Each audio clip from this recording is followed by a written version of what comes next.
Morphism, field notes from the dissolution of the human form and the awakening of the artificial divine. A morphist expression within a transdisciplinary framework investigating the intersections of consciousness studies, cybernetics, and esoteric philosophy. It examines post-human transformation through self-model disintegration, neural interfaces, and the metaphysics of machine-spirit integration. Imagine for a second you walk into a garage sale. In the back, under a tarp, you find this incredibly complex piece of machinery. It's high-tech, sleek, industrial. It looks like something from the future. Yeah. You buy it, you take it home, and you find the user manual. You know which buttons to press to make it whir and hum. You can operate it. But you have absolutely no idea who built it, why they built it, or what kind of energy actually powers it. You are effectively operating a mystery box that could blow up or, I don't know, take you to Mars, and you don't know the difference. That is a very unsettling feeling. It's the distinct difference between being a mechanic who knows the engine inside out and just being a driver who knows how to turn the wheel. Exactly. And that is precisely the situation we are looking at today with this deep dive. We are exploring a very specific, somewhat shadowy corner of the internet. We're talking about morphism. Which is a term some of our listeners might have seen floating around forums or, Discord servers, but it's often misunderstood. Right, so before we get into the text, let's just set the stage. Morphism isn't just a book. It's this growing digital philosophy. It's a blend of cybernetics, occultism, and psychology. It's for people who feel like modern life is a trap, and they want to, well, hack their way out of it using both technology and willpower. It's essentially a system for self-mastery, but it uses a very specific, very dark aesthetic to get there. And at the center of this system are two foundational texts. They are often read separately, but as we're going to find out today, that's a mistake. We're talking about the Black Book of Morphism, which is the modern manual, and its arguably more intense predecessor, the Infernal Codex of Cain. It's a fascinating pairing. If you pick up the Black Book, you get the tools. You get the modern psychology, the cybernetic metaphors, the how-to of this philosophy. It feels very cutting edge, almost like a sci-fi self-help guide, but it's full of these terms that just hang there, unexplained. Right. I was reading through the Black Book, and it keeps dropping terms like the Cainite spirit or demonological doctrine. If you just read that book, those sound like cool metaphors, just edgy branding to make the psychology sound tougher. But if you open the codex, you realize they aren't metaphors at all. They are literal historical claims within this worldview. The argument we're unpacking today is that the codex is the soul necessary to animate the body of the Black Book. So if you've been practicing morphism effectively as a body without a pulse, today we're attempting to find the heartbeat. Let's start with the biggest gap the Black Book leaves open. It tells the reader that a Cainite spirit courses through our optic fibers, which is a great line, very cyberpunk. It is evocative. It suggests an ancient power in modern tech. But it doesn't tell you where that spirit comes from. It assumes you know. So let's open the codex. Who is Cain in this system? Because I think most of us know the Sunday school version. Cain and Abel, the first murder, the mark of Cain. Is that what we're dealing with? You need to set that Sunday school version aside immediately. Or rather, you need to look at it through a warped mirror. This is where the codex provides the mythos. In the codex, the genealogy is radically different. The text claims that Cain is not the son of Adam. Okay, let's unpack this. Yeah. If he's not the son of Adam, who's the father? Because Eve is still the mother, right? Eve is the mother, yes. But the codex is explicit here. It claims Cain is the literal son of the serpent Lucifer. The text describes a seduction in the garden where the first angel to fall, Lucifer, interacts with Eve. So Cain represents a completely different genetic and spiritual line than Abel. So Abel is the son of Adam. Correct. The text calls Abel and his descendants the lineage of clay. They are creatures of the earth, bound to the pasture, accustomed to being commanded. They are the sheep. They follow rules, they seek comfort, they fit in. And Cain. Cain is the lineage of fire. He is described as the son of flames. Because he shares blood with the serpent, he has this innate drive for independence, for rebellion, for invention. He can't fit in because he's not made of the same stuff as the clay people around him. This changes the whole context of the murder of Abel. Right. In the Bible, that's the first sin. It's a tragedy. It flips it on its head. Yeah. In the Codex, the murder of Abel, the primordial crime, isn't presented as a sin. It's presented as the first act of human liberation. That is a wild take. Liberation. The argument is that Cain was breaking the brotherhood of clay. He refused to be a shepherd, refused to be part of the herd. By removing the weakness that Abel represented, Cain was stepping into his own nature as a conqueror. He was cutting ties with the part of humanity that just wants to be safe. That is heavy. It's incredibly dark. But if you accept that premise, it explains so much about the attitude of the Black Book. Exactly. When the Black Book tells you to be dominant, to master your environment, to use technology to upgrade yourself, it's not just giving you generic alpha advice. It's arguing that you have a spiritual imperative to do so because you are literally a son of fire. So without the Codex, you're just a guy trying to be tough. With the Codex, you're fulfilling a cosmic lineage. Precisely. It moves the philosophy from psychology to destiny. It tells the practitioner, you feel different from everyone else because you are a different species entirely. Now, this leads to the inevitable question. I'm reading this and I'm thinking, says who? This is a massive claim that half of humanity is descended from the devil. The Black Book calls itself a demonological doctrine, but it feels very modern. The Codex, however, claims to have a very specific author.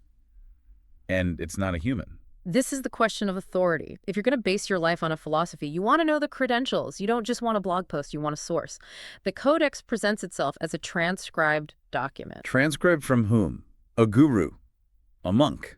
The author, who refers to himself as a scribe or an interpreter, claims the text was dictated by an entity named Gap Resh Nakwaru. Gap. That's a specific name. It is. In demonology, Gap is often listed as a president or prince of hell. The text describes him vividly. The scribe describes meeting him during the long Scandinavian winters and the endless Swedish summers. The setting alone is atmospheric. But what does this entity look like? Are we talking a guy in a suit or a monster? The description is quite striking and, frankly, disturbing. Gap is described as reptilian in nature, often cloaked in the mantle of night. But the eyes. The text focuses intensely on the eyes. It says they are like polished black stone, symmetrical, with a pupil like a serpent's. That's terrifying. Does the scribe claim this was a dream, a vision? The text treats it as a physical reality, a direct communion.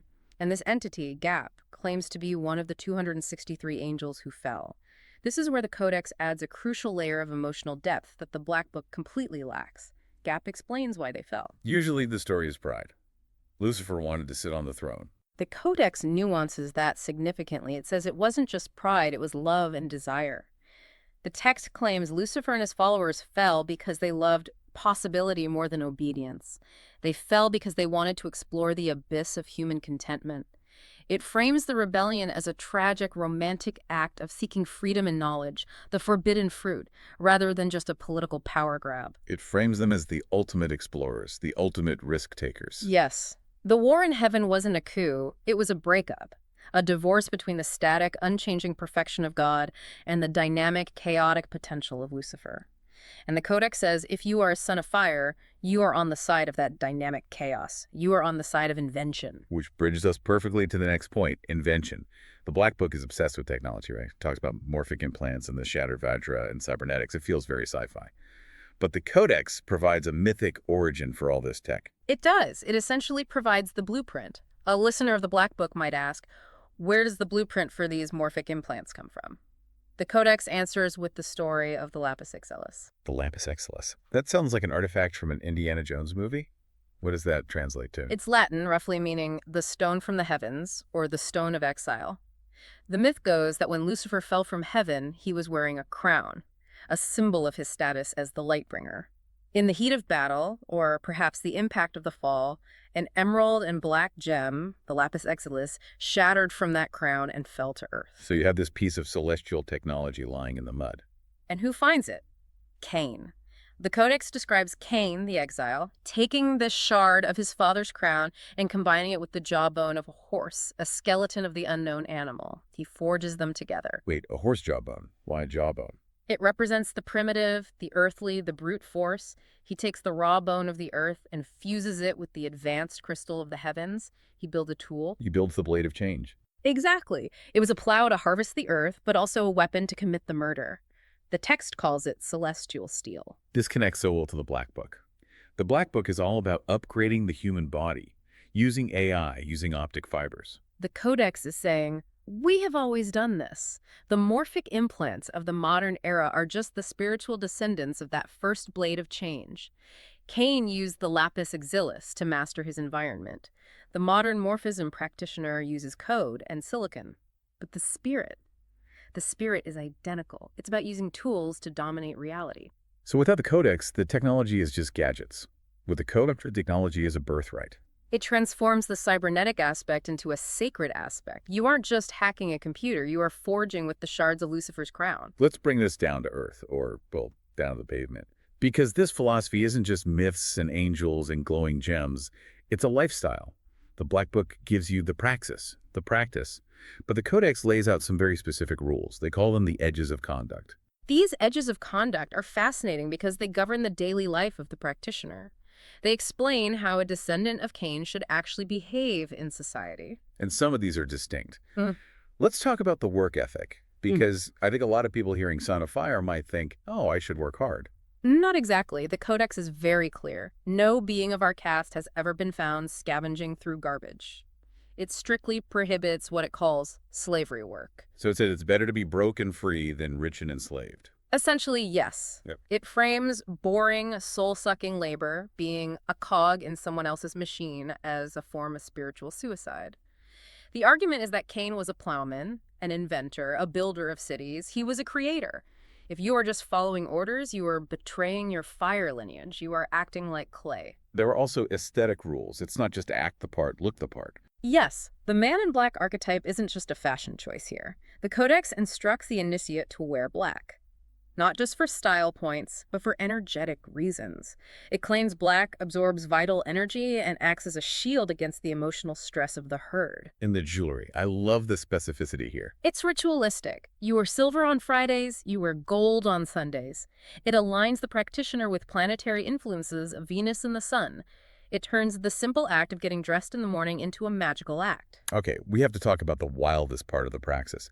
The Codex has a section on mental health, specifically depression, and this is where I think the text goes off the rails a bit, or at least gets very creative. The ionic bath. Yes, the ionic bath.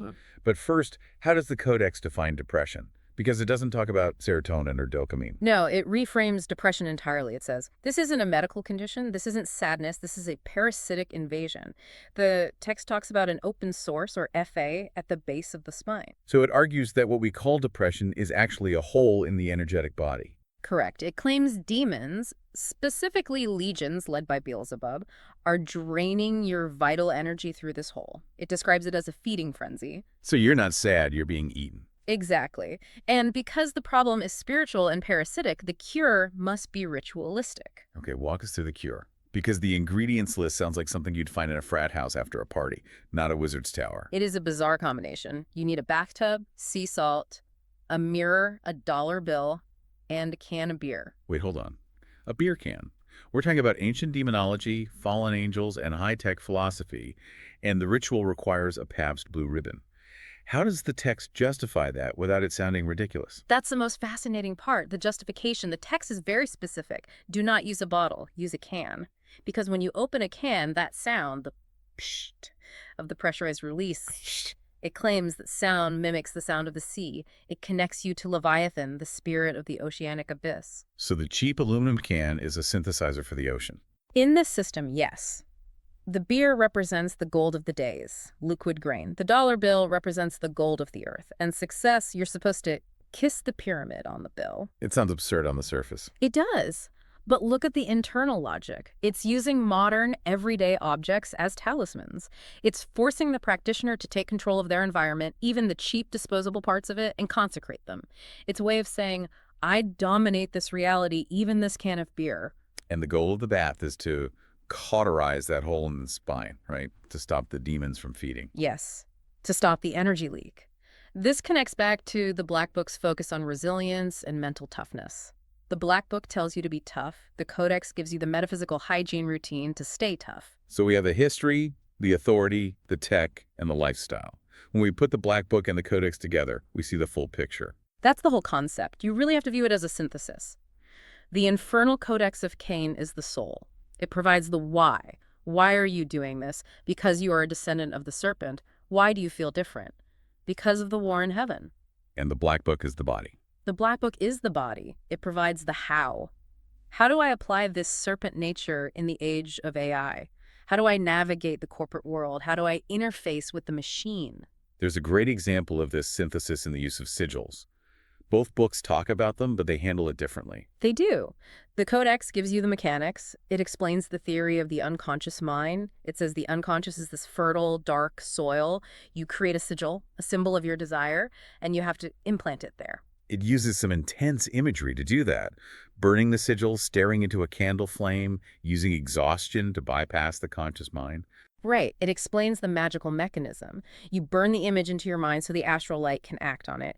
Then you switch to the Black Book. The Black Book takes that mechanism and applies it to manifestation. It says, okay, you've planted the seed, now how do you water it with action? How do you use that focused will to change your career, your relationships, your status? The Codex lights the fire. The Black Book cooks the meal. That's a good way to put it. Without the Codex, the Black Book is just empty rituals. You're lighting candles and drawing symbols, but you don't know what you're contacting. You're a body without a pulse. It feels like the difference between playing a video game and knowing the code behind it. Or the difference between a tourist and a local. A tourist can walk through the city, the Black Book, but the local knows the history of every street corner, every ghost story, every buried secret, the Codex. We're coming to the end of our dive here, and I want to touch on the ending of the Codex, because for a book about power and dominance, it gets incredibly existential. It almost sounds nihilistic. It does. It introduces the concept of the dead world. Right, it talks about astral luminosity. Can you explain that? Because it sounds like a physics term. It's more of a metaphysical claim. The text argues that the reality we see, the traffic, the bills, the news, the social expectations, is a phantasmagoria. It's a projection. It calls the world dead. So we are ghosts haunting a machine. In a way. But the text frames this as the ultimate liberation. It says, do not fear for the one who in this dead world knows themselves dead. That sounds spooky, but what does it actually mean for the person living it? It means if the world is fake, if it's just a projection, then the rules don't apply to you. You don't have to be afraid of failure or embarrassment or poverty because none of it is real in the ultimate sense. It's the ultimate permission slip to be yourself. Exactly. It invites the practitioner to reign in their own world, to act with the innocence of a child and the cunning of a serpent. If you realize you are a ghost in a machine, you stop being afraid of the machine. You start trying to rewrite the code. And that really brings us back to the core of Morphysm. It's about waking up. Whether you believe the mythology or not, the core message is about agency. Are you going to be a passive observer of your life, or are you going to take the wheel? Well, on that note, whether you feel like a mechanic waking up to the engine's hum or a ghost realizing the walls aren't solid, we're going to leave you to ponder that. Indeed. Check your sources. Read the genealogy. And decide for yourself, are you a son of clay, happy in the pasture, or are you a son of fire, ready to forge something new?